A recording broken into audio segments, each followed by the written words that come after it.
Hi, I'm Indra, and I'd like to welcome you to the Messy Middle Matters, where my friends and I explore all the twists, turns, and challenges that arise in the messy middle of work.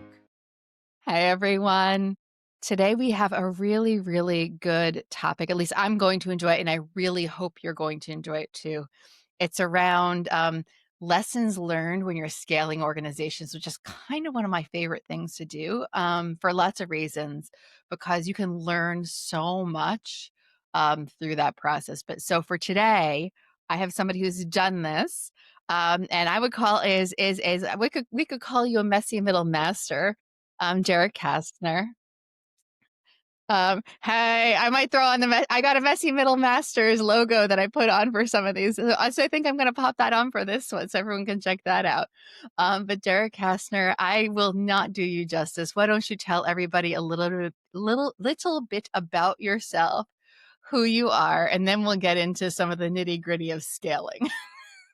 Well, I first of all wear that with pride, so thank you. Um, Hi, I'm Derek Kastner. I'm the head of experience at Fabrik. We're our new social space in New York City. And it's been a joy to kind of build this beast in the last 18 months. Yeah, no, and I think you are you're not the first Fabrik person I communicated with. That was Gwen, because I joined sight unseen. But you're the first person I met IRL, and I heard so many good things about you before I joined. I'm from Julia, so yeah. So why don't we start with tell everyone a little bit about Fabrik, because we're going to be talking about that a lot through our conversation and referring to it, and it's not it's not. Yeah, please define it. So Fabrik is a social space or a community space, a third space if you're familiar with the term. If you're not, your first space is your home, your second space is your work, and your third space is that place in between where you go to meet other people, go to workshops, go to gatherings, learn about other topics of interest, and just, meet other people. So that's what we're building. There's, you know, a big thing that we wanted to tackle was the loneliness epidemic post-COVID world. Um, we are so isolated, even though we are more connected than ever through our devices, social media, but we're not connecting the same way face to face as we used to. And with that, there's a ton of vacant real estate everywhere, especially in New York City, that is just collecting dust. And how do we at both of those things at the same time? How do we go into a space, breathe new life into it, and then get people in there, sharing their ideas, sharing their interests, meeting others? So that is kind of the quick and dirty of it. That's the quick and dirty of it. And it's, when I worked at WeWork. And so I know what a true, like, well, me, a hardcore, stereotypical co-working space is. This is so different than that because, so the space in Tribeca opened May of 2024, if I'm remembering correctly. Yeah. May of 2024. So not all Very that good. long ago. And one of the first cohorts of people, the goal was to attract community builders. So it was a community for community builders. I remember that phrasing an awful lot. And so, Very what's meta. real, it's very meta. And, it's so you're doing things when you're thinking about scaling culture, because from then, like, it was Gwen, Jacqueline, you. So there were three of you really that were like pulling all this together. And since then, it's grown to what, 10, 15 people, not all full time, right? Yeah, I mean, we have, I believe, 8 or so full-time employees and then a handful of part-time employees who are here supporting in the evenings when we have gatherings past 5. Yes, which is huge. If you think about that, that's like a year and a half of like massive scaling. That's a version of the blitz scaling term, right? So just that hyper growth of growing year over year. So not only are you scaling that culture, but because your business is in the business of building community for community build. So like it's cascading. Like you can just imagine the ripples growing of the impact of this of you and the impact that you can have. So not only are you scaling culture for, the people that are working there, but you're scaling culture for everyone else to an awful lot. But let's start with, some of the first things that you did in helping to establish what the culture was to help to, and then figuring out how that grows. But like when, like, let's say the early days, like let's say the first 3 to 6 months, like establishing that culture, defining that culture as it was all still coming together. What you're building the plane while you're flying it, right? There's that Yeah. metaphor. Yeah. Yeah. I think this space kind of lives in a massive gray area for people. So, as you were saying, we're not a co working space, but people will sometimes come in here and be like, oh, great, I'll use it as my co working space. I am very straightforward with them. If you are planning on joining Fabrik to be your 9 to 5 co working space Monday through Friday, you will not be happy No. because that is not what we're building. We want our members and we want people in space talking to each other and spending lunch together and engaging with each other and learning about each other and making new friends. That is what this space is for. This space is to host gatherings. And so we were really, really fortunate with our early founding members, yourself included, who were just people that were excited by that. Yes, of course, you were going to come here and work some days, but other days you were going to come here and host a gathering. Other days you were just coming here to read a book. Other days you were taking a lunch meeting here. And I think all of those founding members kind of really set the tone of we want this space to be happy and healthy. Mhm. And that just permeated with everyone who eventually joined this space. And, I always say, I don't know how we found all of the best people in New York to join Fabrik because, and I hear it to this day, when people come in here, they're like, why is everyone so nice here? And it just goes back to the fundamental of people are excited to meet others. They're excited to make new friends and learn new skills and learn about new topics and share their interests. And I think that has kind of been the backbone that has supported Fabrik as it's grown. Yeah, I mean, as a member, I mean, I just had an interaction with Julia, who now manages the day to day at Tribeca. Like she and I had a back and forth around something, and what I said was something that Jacqueline, the CEO, often says. It is an extension. It's a different version of my living room. When people watch the video, they get to see my literal living room. But it is, to me, I have this protectiveness. Right. I think that all of us who are at the core and the people who are longer term members, whether they were part of the founding 50 or came afterwards, we're all very protective of this culture, and slight confession I'm going to give to everyone. So I've recorded this episode twice now. This is our second one with Derek. He was sadly, so you may have heard the one with Nancy, because I think that one will be out before the one with Derek. So I had technical snafus, so I know some of this ahead of time, so a little leading the witness. But you know the I'll do it from the lens of myself. So I remember things coming out like gathering guides. I remember a lot of different rules and guidelines that you're the one who created these things, right? Like I'm wearing my I Get Stuff Done sweatshirt in honor of Derek today because he's a get stuff doneer, right? Not only is he a get stuff doneer, he's a person who is the glue. And, people who are glue, when they want to not go completely, like, get pulled in every possible direction, they will lean into the creation of artifacts and documents and things that can live on. So tell me a little bit more about those pieces of the puzzle.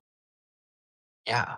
I mean, that is honestly the biggest reason why I enjoy these smaller scale projects or new companies, Mm. is because you can just jump in fully and fit in wherever you're needed. So, it's two parts. There were spaces that we were entering that had been collecting dust for years, and we wanted to come in very quickly, breathe new life into them, take what was there, repurpose it, bring in new furniture, but do it very quickly so that we could just get the space open.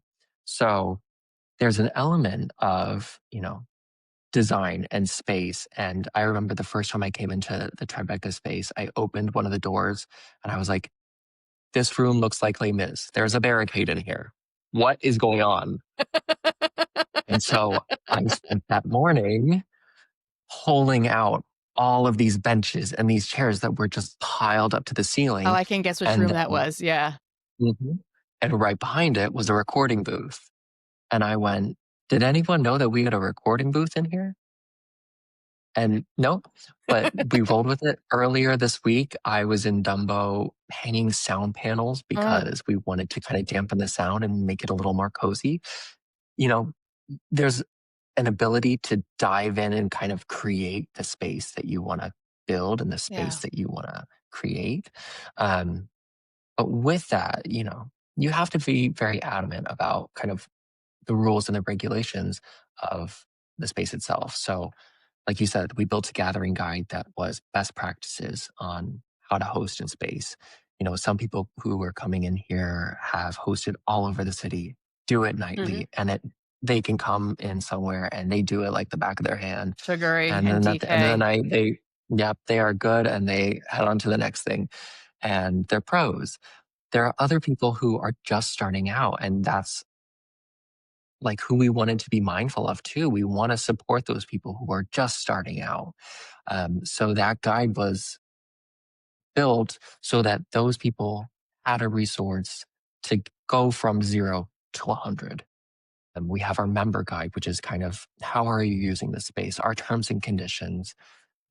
Internally, I built our Fabrik wiki. So that's our just internal resource of information, training guides, policies for internal staff.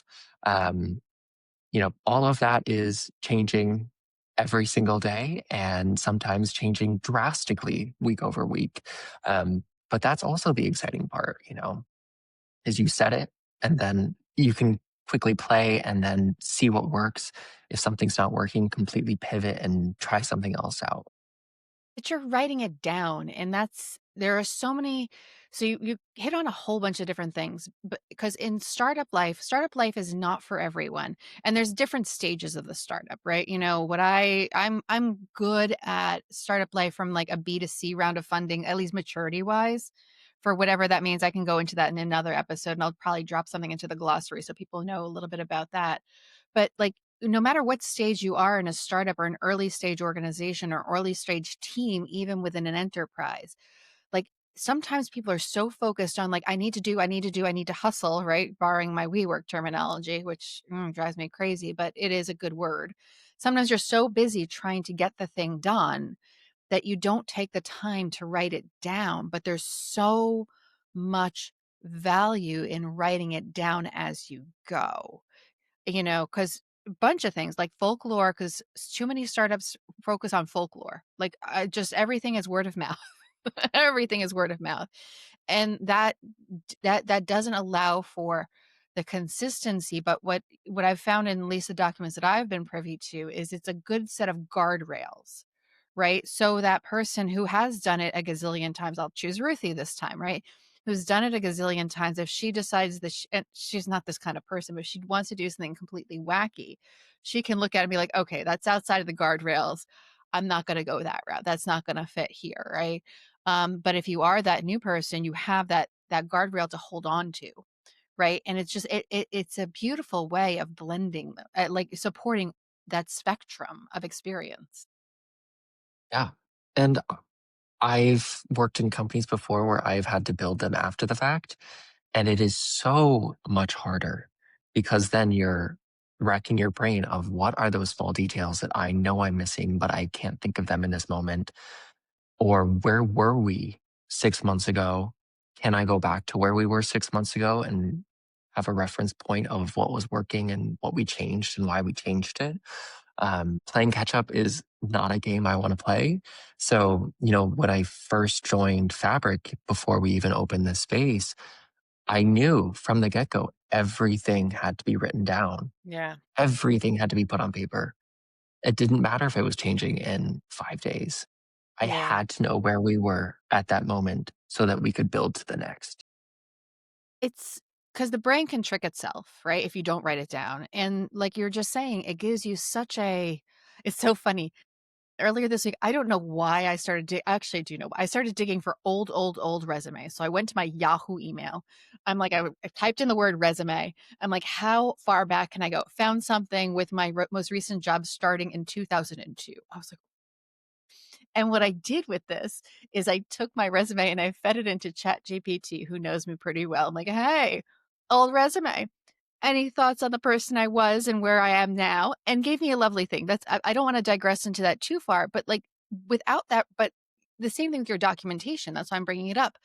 When you have that reference point of the thing that you did, you can actually see how far you've come, which is pretty remarkable. Like what you've done in the time in this year and a half ish, right? It's a little bit more than that, but like it's the better part of 2 years is a phrase I learned, like, I'm gonna introduce. You've done so much, and you can see exactly how far you've grown, which is kudos to you.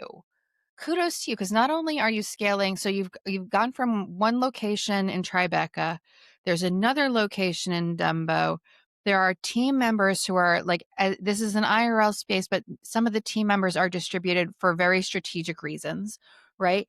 How have you, let's talk a little bit about onboarding those new people and getting them, not the perfect word, but indoctrinated or, introduced into, it sounds so heavy. It sounds like, "Ugh." I can't think of another one off the top of my head, but tell me more about that. I I've done a lot of onboarding in Yes. my very short career Yes. and a lot when it comes to training and development. And I always go back to it requires a steady hand and a lot of very intentional one-on-one time, which Talk in a more about startup that. can be a little difficult because, you're juggling X amount of projects at all times and you're trying to finish and build and do the next thing so you can get to Yeah. the next phase. How do you split your time so you can just shut your computer and be really intentionally one on one with one person to make sure that they are up to speed on something that is moving at light speed? But that kind of goes back to the principles of Fabric Yeah. of how are you engaging with the people that are directly in front of you face to face. It takes time. It takes a lot of effort. It takes being really intentional and understanding who someone is, what their quirks are, how their brain works, where they want to go in their career, what they bring to the table, what areas are areas that they might struggle in, or what are the areas that they don't feel as confident in. How do you take all of that and navigate each of those points for each specific person so Yeah. that they feel ready and aligned and ready to go? That takes time. It does take time. Like the spectrum of thoughts that I have right now. So there are far too many organizations that don't do a great job of onboarding folks, right? They're like, there's the wiki. Read the wiki, and it says everything. Okay. Everyone has different learning styles, which you're very conscious of from the answer that you just gave or the explanation you just gave. Um, but let's assume that that's the case. There's so much nuance and context that doesn't happen. And it depersonalizes the experience because we are humans working with other humans. Like you outlined so much that like which is why you're such an exceptional leader and human being. Like you want to see the person for who they are. You want to understand their wants, needs and desires. You want to support them. You want to figure out how they can best align with Fabric's mission and its work so that like all boats can float. So like that is so the first time that you and I are supposed to do something together. So we've talked about the second time I was supposed to do something together and technology got in the way. But the first time that we got life's lifing has got in the way, you're going to be a panel member on for discussing the glue work, right? Your answer just now just demonstrated why you are such good glue because you're paying attention to all of those things. And not everyone has the facility to do all of that, but they should be able to do some of it. Do the things that are available to them. And I will say, I don't always do it well. That's I am one person, and sometimes I miss the mark, and it's important to know that, there are times that it's just gonna happen and things are gonna fall through the cracks, or some days you show up and you just aren't your best, and that's okay. That Because is I know for me, I am like, I gotta get it right. Everything has to be correct. I wanna make sure everyone knows everything and they're good to go. They feel supported and they have all the answers and I'm there for everyone whenever they need. That's not possible. That is just no one is able to do that. no one Um, is able to do that. No. No, but yeah, like, so go ahead. yeah. No, go ahead. No, say I always say I do what I can when I can when somebody says something like that to me, and I'm just tomorrow I'll be worse, but, like but the I promise you, I what I say? I also say I make new mistakes every single day. I try not to repeat the same old ones because that's so boring. Um, but it I'm is. gonna start using that. It is, please, please. That's gonna be a sticker someday or a T-shirt or a sweatshirt. Shout out to messymiddlemerch.com. Anyway, but it is. But the failures, like the failures, are where, and everyone says this. The failures are where the good stuff comes from. Whether they're like small learnings or like small failures or big failures or whatever. And failure is such a scary word, but I love the fact that you were just talking about your perfectionism. We just had the episode that I dropped when I couldn't drop our episode was about perfectionism. It is something that is so indoctrinated into us from grade school. Like you got to get it perfect. You got to have the 100. You have to fill in the way that we filled in the dots on those Scantron sheets, right? Like had to be perfect, right? We practice everything to be perfect. Like but you just talked about, like, can you touch a little bit on your journey of, like, the failed perfectionism or, letting go of that perfectionism? Like, what's worked, what hasn't? Yeah, I mean, it's it's been a fun and interesting road Yeah. navigating that. Um, I mean, thinking back, I grew up doing theater and dancing, and so everything is hit your mark, be in line, do hit the note, do the thing.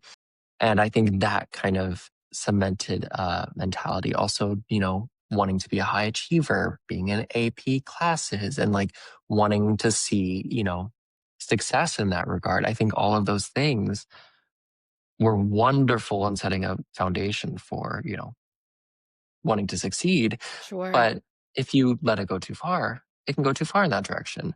I, at 26, was working with Jacqueline, our CEO at Fabrik, for a different company, and I was burning the oil. Um, all ends, was just going too in on everything, was working too hard in every regard. And at Yeah. 26, got shingles. And I was laid out in my Really? bed. Was laid out in my bed for over a week, and my body just completely shut down. And it was a level of exhaustion that I have never felt in my life. And that for me was a massive wake up call because, it's silly that something like that takes it for you to realize. Sure. Um, but it was that moment for me where I was like, I cannot continue to work like this. I can't push myself in every field and everything I want to do in my life. I have to give myself grace. Yeah. So since then, it's been better. I will say some days are better than others, but I think it's important to have a level of drive and excitement about what you're doing because it shows that you care and it Yeah. shows that you want it to succeed and that you love it. But yeah, something to always navigate. Yeah, I mean, I think it's just like everything else in life, the terminology that's helped, well, let me rewind, Indra. The terminology that's helped me later in my life than in, let's say, my early years has been thinking of life as a practice, thinking of life as a series of experiments. And that's helped me exercise my letting go muscle in all forums, forums, formats, whatever. It's hard. It's hard. So, and I think that that's probably, I imagine that's resonant for most everyone because our listenership tends to be doers. Like they are the get stuff doneers. They are the people who are, just they are the people who are the glue, and we tend to put ourselves later on the list than everything else and everyone else. So, yeah. So we've covered an awful lot of territory. Is there anything that you would love to add to the story, share, or if there's something that's a bit of inspiration that's or a touchstone for you that you use as you're working through a lot of the things around scaling or lessons learned? I mean, the invitation is open. Yeah, I think the biggest thing that I've learned and something that I always keep in the back of my mind is don't be afraid to try because the worst thing that happens is that it doesn't work and you pivot. Yeah. And we pivoted many times in our 18 months. We Yeah. recently just changed what our memberships look like. You know, that is a pinnacle of what Fabrik is and kind of a cornerstone of what this company is. Yeah. And we changed it. Um, and it's okay. That you'll test things, they'll work. That's great. You'll test things, they'll be fine. You can make them better. You'll test things, they'll fail. Yeah. All learnings. Don't be afraid of it. Yeah. I think the willingness to let go of something that you worked so hard towards. I think what was Jacqueline's post? I don't know if it was Jacqueline or Gwen. It was like, guess what? We make the rules. We get to change the rules, right? You get to change something. Hmm. You don't want to be willy nilly, right? Because when you're doing the type of work that you do, and I do, you don't want to. You don't want to flit and fleet like that drives people crazy, and that does not create the confidence for people to lead you and trust you. And you are somebody who I truly trust. I truly trust in a really deep way, but you are able to make that change. Can you talk a little bit about, there was the big town hall and communicating with members on change, but can you talk a little bit about when you're onboarding somebody new who to this organization who's trying really, really hard, and like the playbook was, X, and today it's X plus one, and they're like, like helping them navigate the change. Can you talk a little bit about? Yeah, I think it comes back to tone. Mhm. If your tone in regard to what's changing is, you know, exasperated, overwhelmed, Mm. stressed, that's going to be their reaction. But if you enter the conversation with, things have changed, this is why, it's all good, how do you feel? Let's move on. It relieves the stress because everyone is resistant to change. You know, Humans don't we're like all it. creatures of habit. Yeah. Yeah, no one does. Um, Working for early stage companies has forced me to embrace change Yeah. more than I, previously did. But still, it's a hard thing to accept that things are going to change and that they're not going to stay consistent. So I think entering those conversations with the understanding that it might be a little difficult, it might be a little creaky, it might Sure. be, not something you want to hear, but ultimately it's okay and that it's serving the better good or a better purpose. That's the focus. And I think that that only works, or excuse me, it works as well as it does for you because you lay that foundation of that groundwork early in the relationship. You build trust early on that does it, and you understand and you recognize the fact that the time investment in helping that person navigate that change is going to pay dividends in the long run. It keeps them from spiraling. It gets them on track. It gets things moving forward much more quickly than if you hadn't taken the time to talk. Yeah. And I want to hire for the long term. I want people who are here that are learning the ropes, that are learning the Yeah. day to day operations, that are excited by it. And then we get to pull on their special skills or their area of expertise and really funnel them into something specific.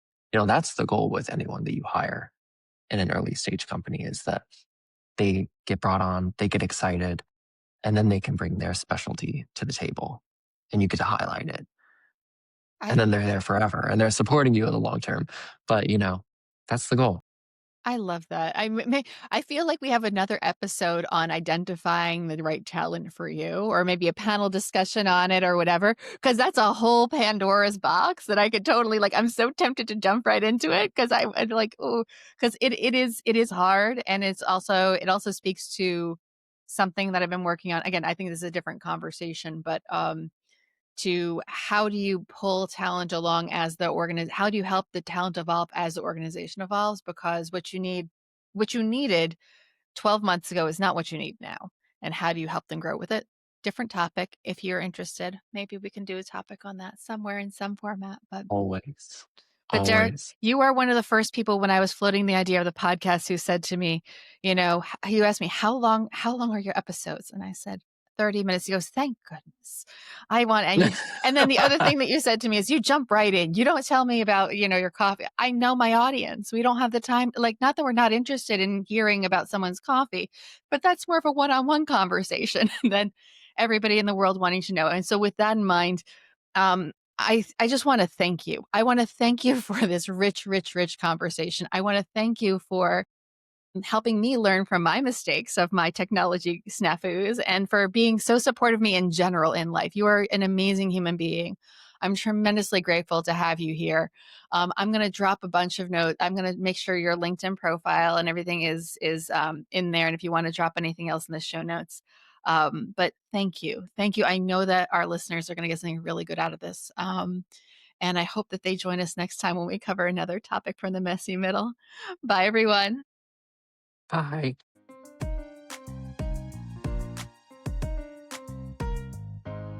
Thanks for taking time with us in the messy middle. Word of mouth remains the most powerful way for people to find us. If this episode sparked something for you, we'd love it if you'd subscribe to the podcast on your favorite app, download a few episodes, and share it with someone else who's navigating the in between. Do you have ideas for future episodes or topics you'd like us to explore? You can find our feedback form at themessymiddlematters.com or in the show notes. Thank you for joining us on this journey. This work is better when we do it together. Until next time.